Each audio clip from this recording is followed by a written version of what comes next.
So what are the biggest changes that you had to make? Let's do it in sort of tiers. So let's say the biggest changes you had to make going from 0 to 5, essentially making that first sale, signing your first client. Then let's say going from 5 to 15, that's probably like the second tier. And I would say 15 to 35K in 4 days. That's where you are right now. Right. Let's try and go through all three of those tiers. I think because every entrepreneur will experience something very similar Very to what similar. Riccardo will experience or convey right now. So going from 0 to 5K a month, this is what I've learned. It is more mental than not, okay? So it's more about your mind. You have to be able to control your daily affirmations, daily thoughts, and the way you talk to yourself, okay? This is a big thing a lot of people struggle with. They talk to themselves in a very bad way. And so if you talk to yourself and you say, oh, I'm a failure, I'll never make it, you'll never make it, okay? So that's the first thing.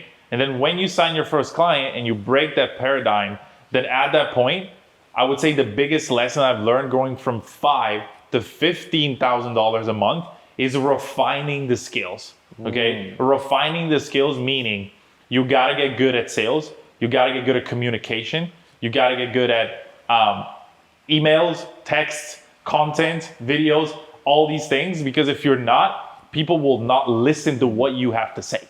If you don't communicate in an effective way, people won't listen to what you have to say. You might have a Lamborghini, but people will not care that it's a Lamborghini, right? You know what I mean? Like, yes.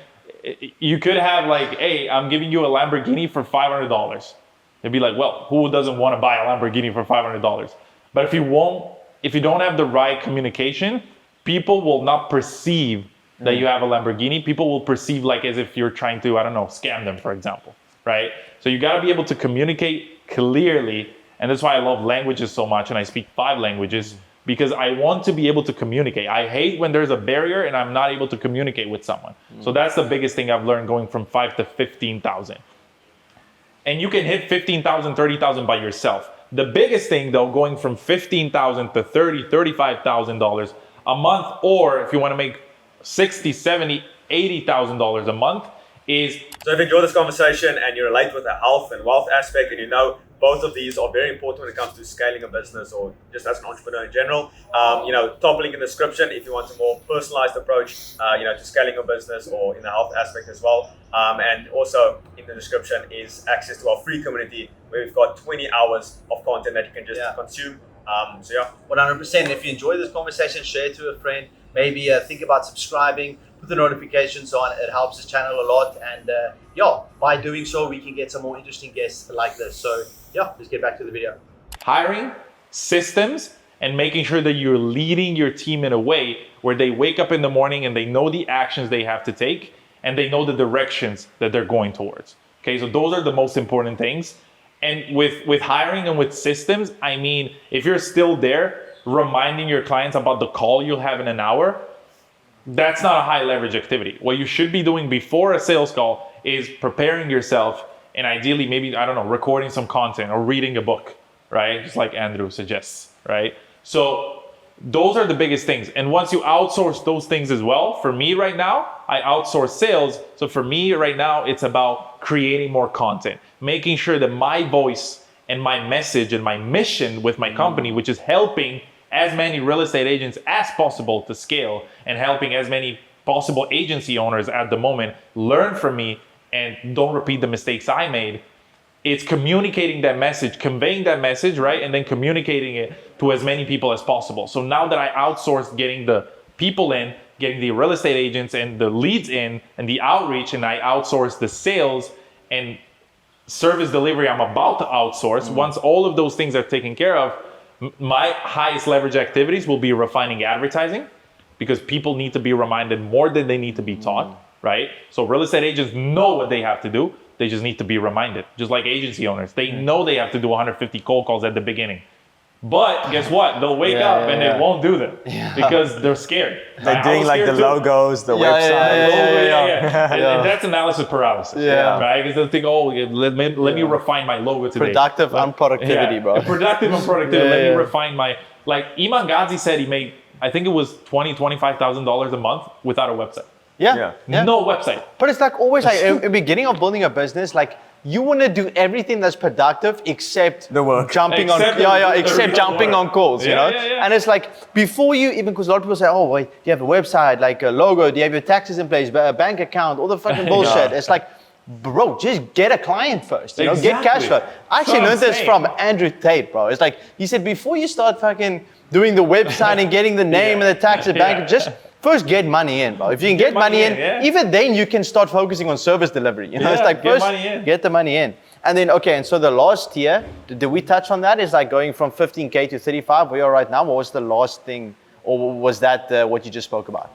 Yeah, going from 15 to 35, or like making $30,000 in a couple days, like I made in the past couple days, is not about anything special. It's about I have enough calls booked on my calendar. I have enough great case studies and testimonials that I have from the past where people see that and they're like, damn, I want that too, right? I want to close, one of my clients, for example, closed 15 deals in a year in a very competitive market, got 5 listings, made like $210,000 on top of what he was already making, thanks to us. Wow. And he paid us what, 7K, 10K? Yeah, I don't even remember, right?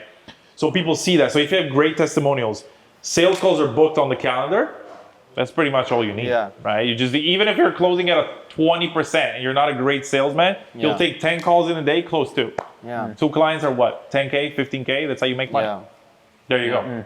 And then if you want to scale further, of course, you want to scale $100, $150, $200,000 a month. Those are different problems. I don't have those. We're not there yet. I will have them, but those are different problems, like managing the manager that manages your team. You know? Those are different problems. Bro, next year, this time we'll have the conversation, we'll have the answers, bro. What? Next year we'll have this conversation on a pod again in a different villa, and we'll have those answers. And we'll have those, we'll have those answers. Because we'll have those problems by then. Of course. Just to quickly add on to going from 35 to 100K or 500K, speaking to Nick Setting and Serge Gattari, who essentially does do those numbers, the big things that I took away from what they said was focusing on personal brand and hiring. That was like the biggest thing. Actually only hiring, going from 100 to like 500K is more personal branding, but I think going from 35 to 100 is probably just going to be about hiring. It's just bringing in that A-level talent, which is so hard to do. I think the thing that people completely forget is you're gonna,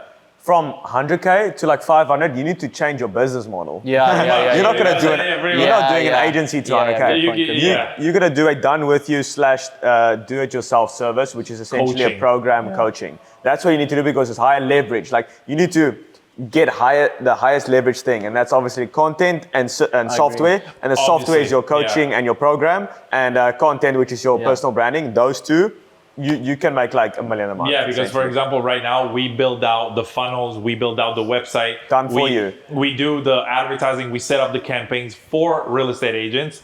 And that's obviously, you cannot get 100 clients a month like that. Because if you do, you're going to be swamped with work. It's going to be impossible. Right? So that's why I'm implementing coaching calls, right? Now we're starting to do coaching calls with my clients. We have a course that we recorded, right, where we teach everything we do. Because at one point, we want to switch towards more a model where it's hybrid, where it's, yes, we're there to help you, but you can do it yourself. That way you won't need another agency in the future. This is all you need. You got it right here. That's cool. There you go. Yeah. I think also a good way to look at this conversation, because once again, most of the people watching this is either in the early stage of their business, maybe growing the business, maybe a bit further, whatever. It's like they're all in this position where they have goals, and I think everybody experiences this feeling of like, oh, I'm late to the game, or I'm too old for this, or it's not going to work out. It's like, or it's saturated. Yeah, it's saturated. And it just feels like you're not doing enough. You know, it's like, I've always had that, and I'm telling you, it just gets worse the more you surround yourself with people doing better than you. Exactly. It's like, I, even at this moment, feel like I'm not doing enough. And I am doing quite a lot. So you're obviously talking about your goals and getting to the next level. Like, what do you think was that spark at the beginning that kind of like led you to all this? Like making, let's say in the future, 100K a month, which is like literally top 1.1%, 0.1%. Like, what kind of drove you to go through that? Like in the beginning, you said like you knew. What motivated you to join? So that's exactly. That's a good question. That's a good question. That's a good question. Like, this is all sales talk. So where do you go with that version? Yeah. But the thing is, By the way, Quentin's right. And probably like this villa would have costed me 1 month worth of working at that gym. So briefly touching on what you just said, don't compare yourself to people that are doing better than you, and don't compare yourself to people that are doing worse than you. Because if you compare yourself with the 50-year-old who's making 1.5K a month and you're making 3, you're better. But you're wrong in doing that. If you compare yourself with the 15-year-old who's making $500,000 a month and you're like, fuck, I'm so behind, you're also wrong in doing that. You're wrong both times. The only person you should compare yourself is yourself, because you had a different story. You come from a different background. You did different things, and everything that you got through kind of helped you get there. Everything happens for a reason. Things don't happen to you, they happen for you, right? So that's, I would say, the biggest thing. And what you asked me right now, like what was that spark at the beginning? For me was, I saw this movement kind of start with, Iman Gadzhi, Tai Lopez, and I was like, I don't see myself in 40 years working the same job, making almost the same amount of money, and work in an office or come back home and have a static life. I thought, I want to give back to my parents. My parents had given me so much up until now. So I want them to experience what real life is like. Now I'm experiencing it, but I'm at a point where I'm trying to get to a point where they can experience it too, thanks to me, right? Like if you're 50 and you've never left your hometown, that's depressing to me, right? So I want to change that, okay? And I'm not saying like my parents obviously traveled, right? But I just wanted to create a better life for me, but mainly for my family, Like for me, the spark was more, I got to do this for my sister, my mom, and my dad. Like that was the spark, and my future wife, my future family, right? Like that was more the spark for me. Doesn't really matter of like, obviously, getting a nice car is nice. Driving a Porsche like we're gonna do in 2 hours once they deliver it to us is going to be really nice. You guys are gonna see the clips on that as well. But at the end of the day, it's a house, it's a car. You get a Porsche, great. You sit in it.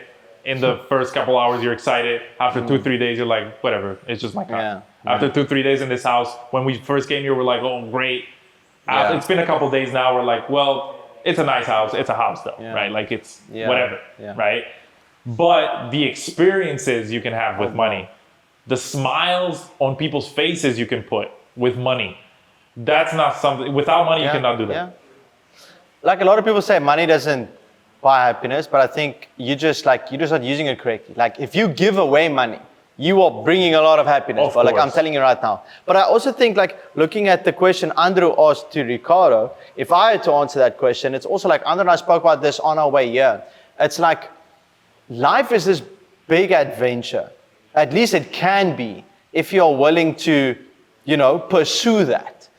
Because I always knew that I was willing to put in the work to live an extraordinary life, but I never really knew why I wanted to live an extraordinary life. Exactly. And I think because like everybody's like, oh, motivate, like I want to be an NBA player, or But then if you think about it, like, do you really want it? If you end up not having it, it's like, no, then you didn't want it. If you really wanted something, you will get it, 100%. You just need to really figure out why you want it.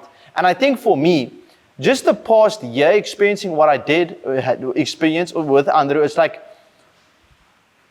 you realize that the true value lies in it's this adventure. You just you live a life it's interesting. It's just fucking interesting. It's like coming here, getting this place, filming a podcast with a guy that's super smart that I've only met last year. This is interesting. This is like, what are you gonna, it's a Monday today. Would I be working now back in like 9 to 5? That's uninteresting. Or your unemployed friends. Like we were on this like military chopper. But the thing is, if your life was a movie, would you watch it? Would you watch Write that down. life? Clip that. If your life was a movie, would you watch it? Like, would you watch yourself wake up, go to the same office, do the same tasks every single day, eat the same food, and then come back home and go to sleep? Would you watch that?